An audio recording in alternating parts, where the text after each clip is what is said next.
Bismillahirrahmanirrahim. Assalamualaikum warahmatullahi wabarakatuh. Halo kelas, kita berjumpa lagi untuk mata kuliah Manajemen Operasional 1. Saat ini kita akan bahas tentang desain barang dan jasa. Desain produk, terutama adalah desain produk baru, itu merupakan hal yang penting sekali bagi kelangsungan hidup sebagian besar perusahaan. Jadi keunggulan bersaing dan keuntungan usaha tergantung pada desain dan kualitas produknya, baik itu yang berupa barang maupun berupa pelayanan jasa.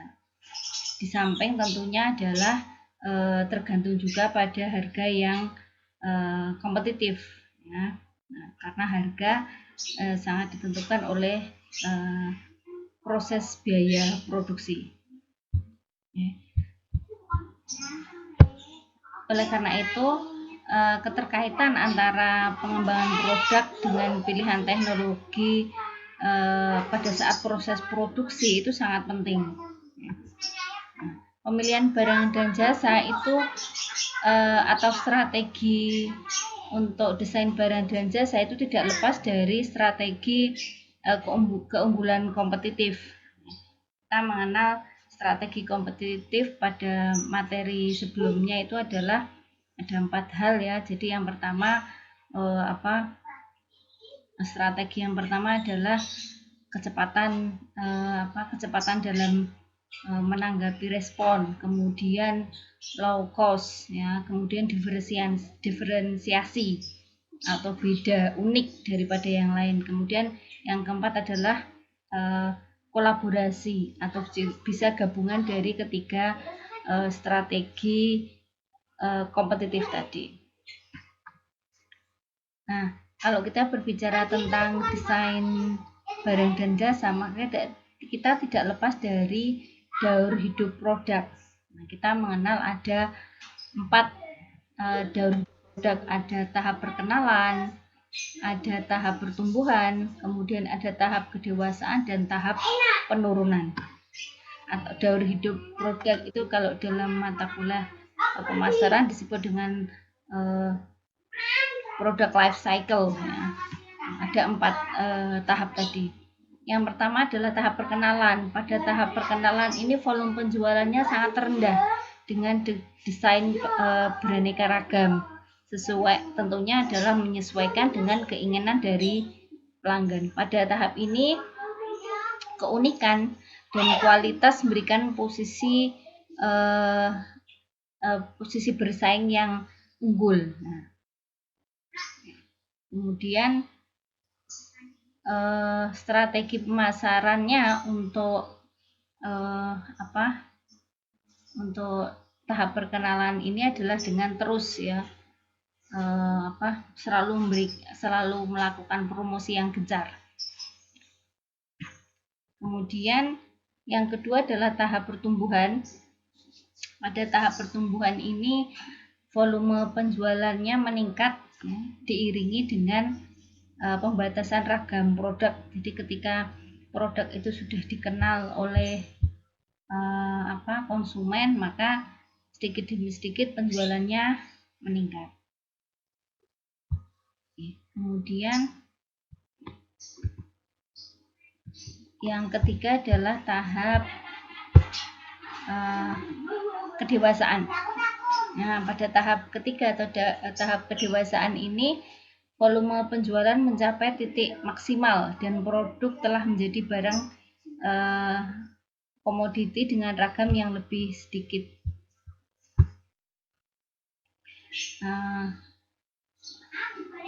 Hanya saja pada tahap kedewasaan ini penjualan ini sangat sensitif terhadap perubahan perekonomian, ya. Kenapa? Karena pasar semakin tersegmentasi, kemudian sehingga masing-masing dari segmen ini diperlukan promosi yang berbeda-beda. Kemudian juga dibutuhkan strategi pemasaran yang kreatif.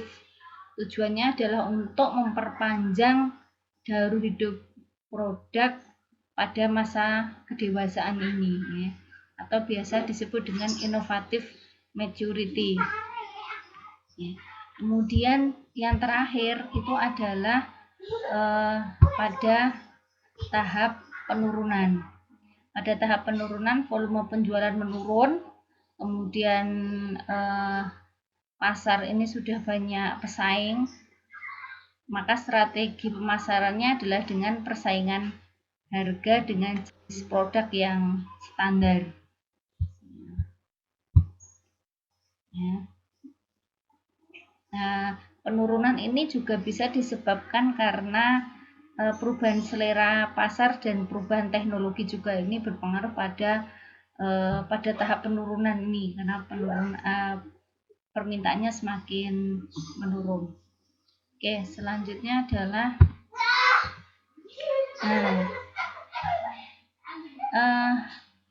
desain produk pada tiap-tiap siklus kehidupan produk atau pada life cycle itu berbeda-beda ya. Pada tahap perkenalan maka strateginya adalah dengan melakukan riset, kemudian pengembangan produk, proses modifikasi dan pengembangan supplier.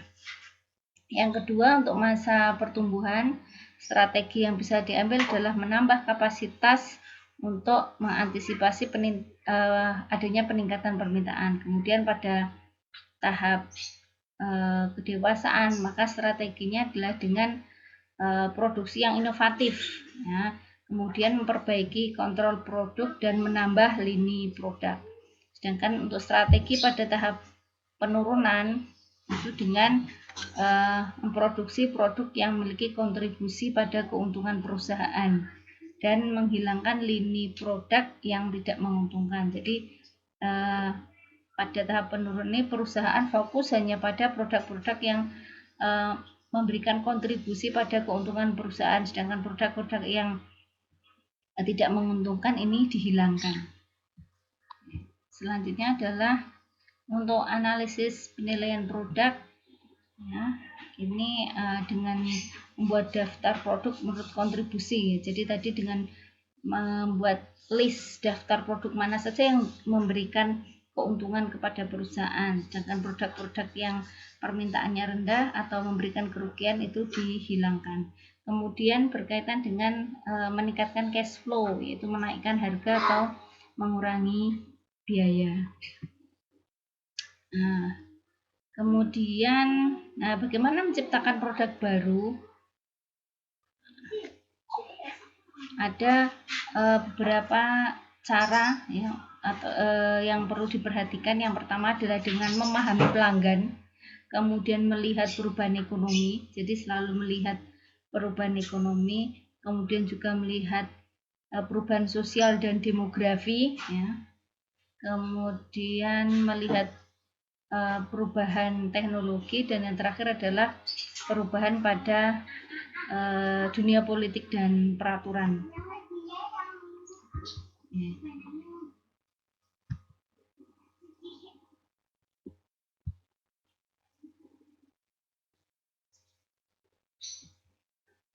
Nah, sekarang adalah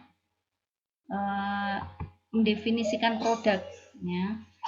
Sistem dalam mendefinisikan produk itu memperhatikan beberapa poin penting. Yang pertama berkaitan dengan memperbaiki desain, ya. Memperbaiki desain dari semakin dalam strategi tiap siklus hidup produk tadi, maka desain itu harus selalu direview, dilihat lagi, ya, mengikuti perkembangan zaman, mengikuti selera konsumen. Kemudian yang kedua adalah mengurangi bahan. Artinya mengurangi bahan ini adalah mengurangi bahan yang tidak yang terlalu banyak menggunakan biaya. Kemudian menyederhanakan perencanaan produksi dan kontrol, memperbaiki layout, ya, dan perputaran mesin. Kemudian yang kelima adalah mengurangi waktu setup barang dalam proses dan waktu produksi. Jadi ini berkaitan dengan proses produksi, ya, lebih banyak pada proses produksi. Jadi bagaimana memperbaiki layout dalam proses produksi, dipilih seefektif dan seefisien mungkin. Demikian juga mengurangi variabilitas atau mengurangi kesia-siaan, seperti mengurangi waktu setup, kemudian mengurangi waktu atau barang dalam proses, dan waktu produksi. Harus just in time. Oke. Berikutnya adalah untuk ada beberapa faktor yang perlu diperhatikan dalam mendesain suatu barang, ya. Yang pertama adalah berkaitan dengan tadi selera konsumen, ya. Selera konsumen, kalau kita berbicara produk, apalagi di zaman globalisasi saat ini, maka selera konsumen adalah selera konsumen bukan hanya yang sifatnya regional atau nasional, tapi juga yang globalisasi, ya. Jadi seluruh dunia, selera konsumen seluruh dunia ini juga berpengaruh. Kemudian yang kedua adalah segmentasi pasar, yang ketiga kondisi lokal, dan yang terakhir adalah teknologi. Ada 3 cara meninjau proses pengenalan produk baru, yaitu dengan yang pertama menarik pasar. Nah, jadi menurut pandangan ini, maka produsen itu harus membuat apa yang dapat dijual. Kemudian yang kedua adalah mendorong teknologi atau teknologi push. Nah, pendekatan ini menyatakan bahwa Anda harus menjual apa yang dapat Anda buat. Kemudian yang ketiga adalah antar fungsional, itu pengenalan produk baru dengan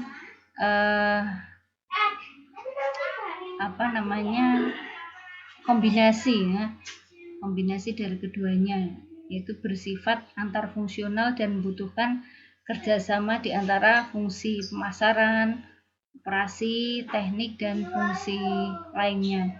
Hasilnya merupakan produk yang memenuhi kebutuhan pelanggan dengan menggunakan teknologi yang memberikan keuntungan yang terbaik.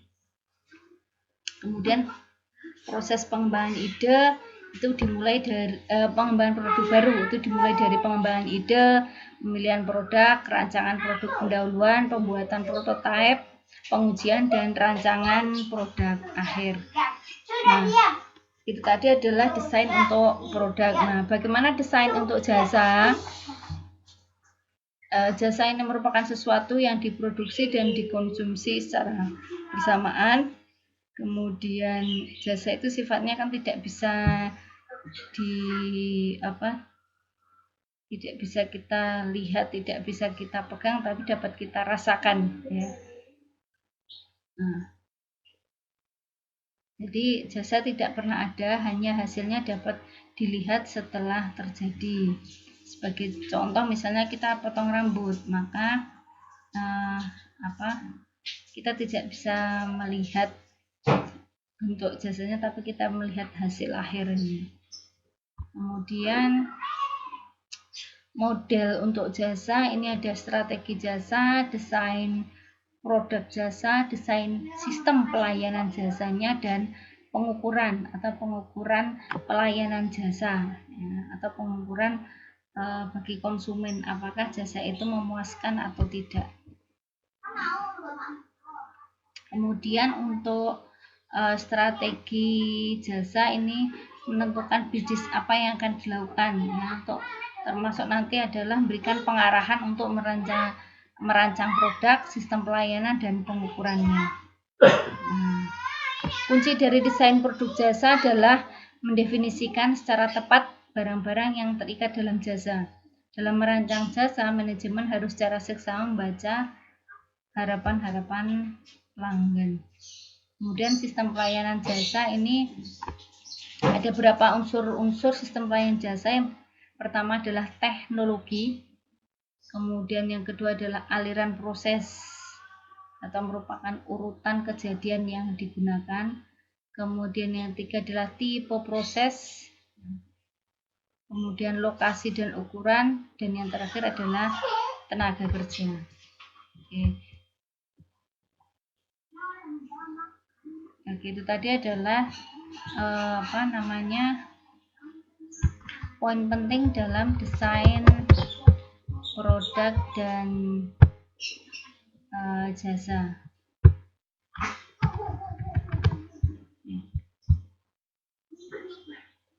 Ini adalah penjelasan untuk slide yang sudah saya kirimkan melalui aplikasi Edmodo. Kemudian untuk